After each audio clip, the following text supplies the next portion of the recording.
Donc j'aimerais dire que de la même façon qu'il y a des dimensions d'onction, il faut savoir que ces dimensions d'onction correspondent à des dimensions de sainteté et de consécration. Donc plus tu veux être consacré à Dieu et avoir plus d'onction, plus tu vas avoir des interdits de Dieu.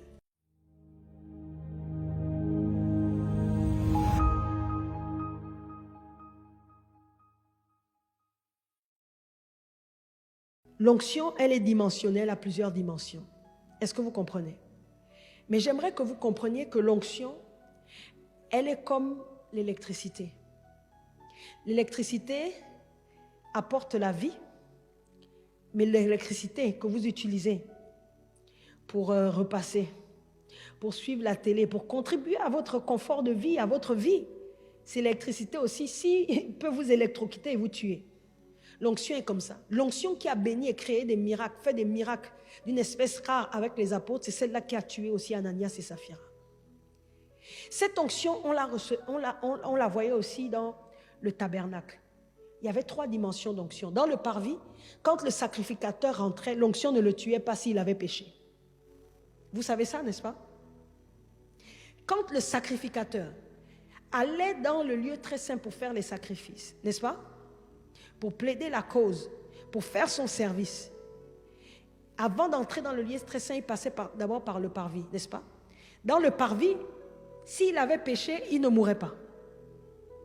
Dans le lieu saint, s'il avait péché, il ne mourrait pas. Mais dès qu'il rentrait dans le lieu très saint, s'il avait péché, il tombait raide mort. C'est pour ça qu'on attachait les sacrificateurs avec une cloche. De sorte, parce que tout le monde ne pouvait pas rentrer là-bas. Donc j'aimerais dire que de la même façon qu'il y a des dimensions d'onction, il faut savoir que ces dimensions d'onction correspondent à des dimensions de sainteté et de consécration. Donc il y a des dimensions d'onction qui correspondent à une dimension de consécration où Dieu vous exige ce qu'il ne vous a pas exigé dans le parvis. Donc plus tu veux être consacré à Dieu et avoir plus d'onction, plus tu vas avoir des interdits de Dieu. Voilà pourquoi les Lévites avaient plus d'interdits que tous les membres des autres tribus. Voilà pourquoi il y a des gens dans ma famille parfois qui me disent, ou bien même des chrétiens qui me disent, ah mais le vin ce n'est pas interdit.